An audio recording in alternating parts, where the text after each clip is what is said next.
When the letter arrived, its edges frayed and ink faint with age, it carried an air of quiet gravity. There was no return address, just an unfamiliar name claiming to be Aaron's great-aunt. Inside, the message was straightforward. Aaron had inherited a family property, a sprawling estate on the outskirts of a small rural town. It mentioned no specifics, just that he was the last surviving relative and needed to come. Aaron had no knowledge of this branch of his family.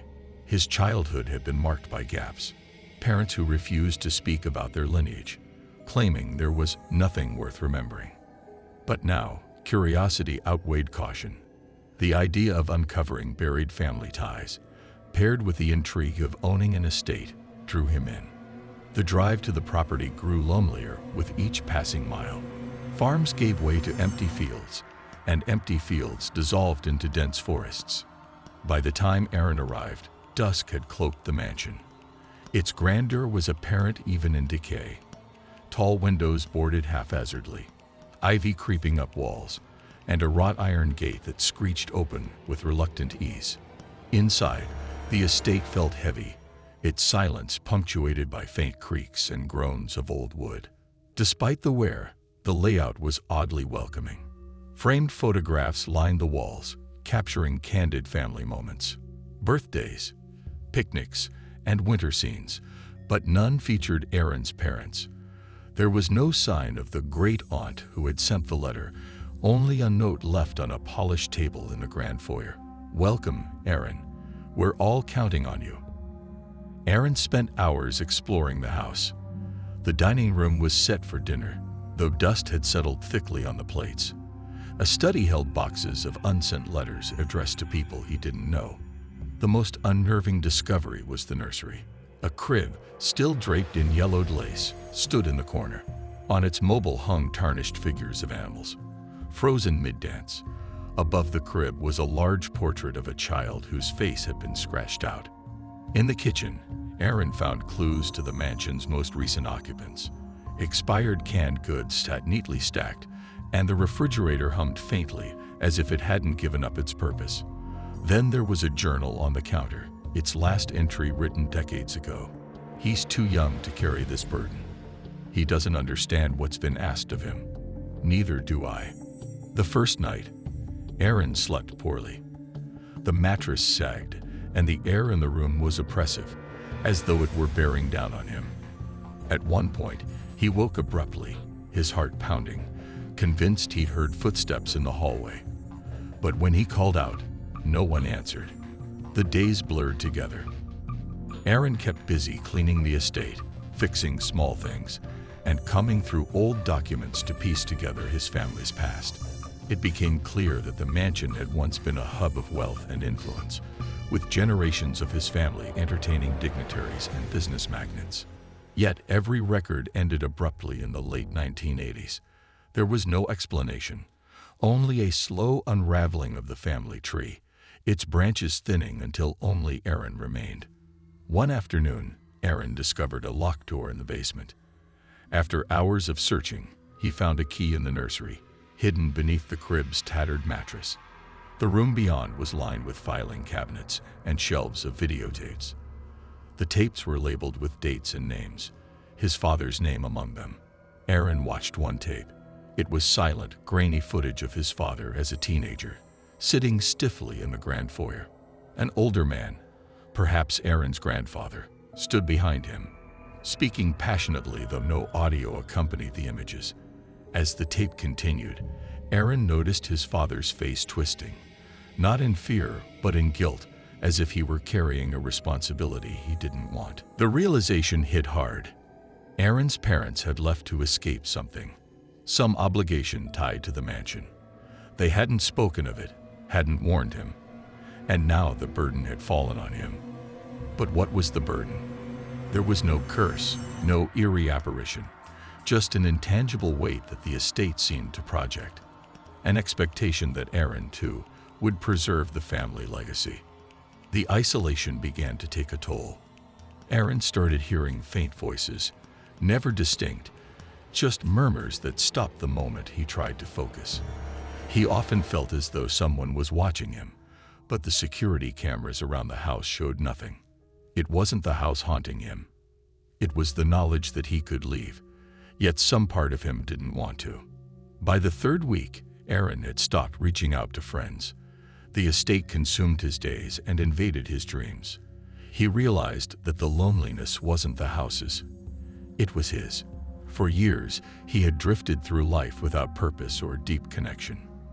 The estate, for all its silence, felt alive in a way his life never had. The final note he left for himself read, "I don't think it's the house that needs me. I think I need it." Aaron never left. The estate, pristine yet hollow, stands today, a testament to the quiet horror of being trapped, not by walls, but by one's own search for meaning.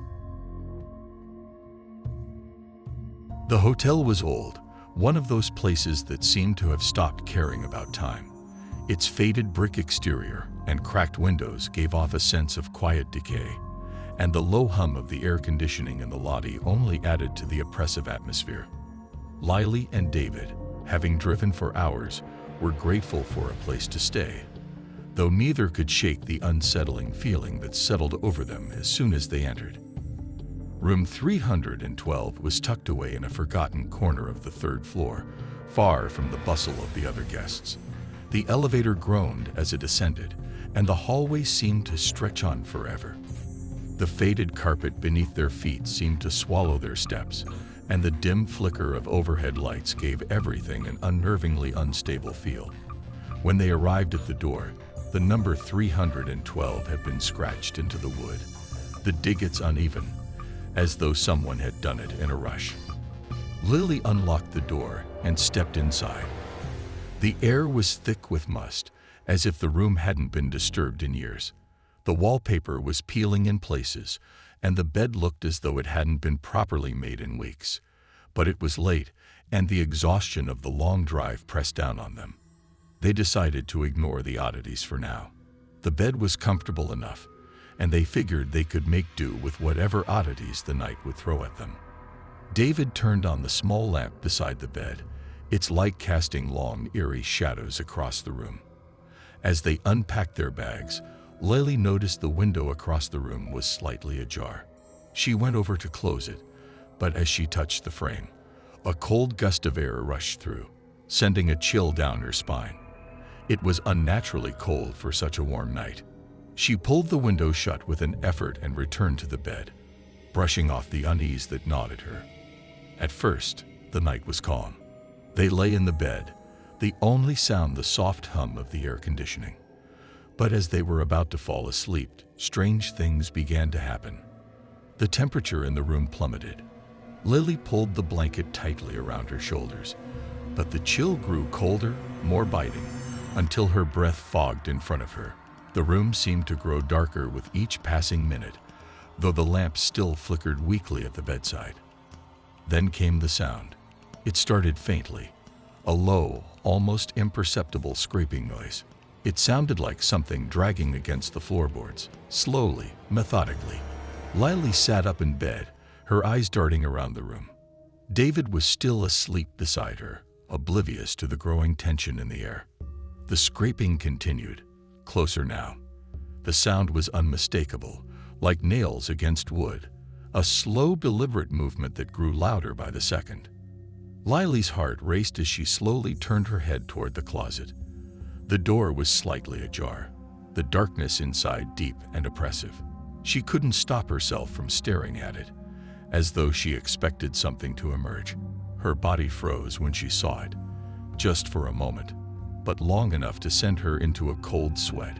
There was a shadow standing in the doorway of the closet, its shape distorted and wrong, like something that didn't belong. Suddenly, the light above them flickered and went out, plunging the room into darkness. In the blackness, the temperature dropped even further. Lily's breath quickened, her body trembling uncontrollably as she reached out to shake David awake. But before she could touch him, she heard the sound again. The scraping was louder now, closer. It was coming from inside the room. She turned toward the bed. The shadow, that dark shape, had moved. It was standing at the edge of their bed now, its form vague, like a smudge in the air. A whisper brushed against her ear, soft at first, but growing louder with each passing second. The words were unintelligible, but the tone was clear. It was malevolent, like something hungry. In a panic, Lily scrambled out of the bed and grabbed David by the shoulder, shaking him violently. He stirred but didn't wake, his face pale and slack, as if trapped in a deep, unnatural sleep. She shook him again, harder this time, but he didn't respond. Desperation clawed at her. Then, as she looked back toward the door, the scraping noise stopped. The air grew dead quiet, except for the whispers, now coming from all sides. The shadows in the corners of the room seemed to stretch and writhe. The closet door creaked open, slowly, agonizingly slow. She couldn't look away. Lily screamed as something large and dark moved out from the closet, its shape shifting and undulating, impossibly tall, its limbs bending in unnatural angles. It stepped toward her, its shadow swallowing her whole. And then it stopped, right beside her, its cold, rancid breath grazing her neck. Suddenly, the lights flared back to life. The shadow disappeared. The room was silent again. Lily stumbled backward, gasping for air. She tried to wake David, but he finally stirred, groggily sitting up. The air felt warmer, almost normal, but the fear in Lily's chest wouldn't let go. Her hands were shaking, her heart pounding in her ears. They fled from the hotel at dawn, driving away without a word. As they passed the old building, Lily glanced back, her breath catching in her throat. The window of room 312 was wide open, a dark figure standing there, staring out. Years later, when Lily finally dared to look into the history of the hotel, she discovered something that made her blood run cold. Room 312 had once been the scene of a gruesome murder, several, in fact. The victims had been guests who'd checked in late at night, just like them, and each had described the same experience, the same dark shape, the same whispers. They had never left. Thanks for watching. If you enjoyed these eerie tales, don't forget to like, share, and subscribe for more chilling stories. Hit the notification bell so you'll never miss a scare. Stay tuned, and always remember, you're never truly alone.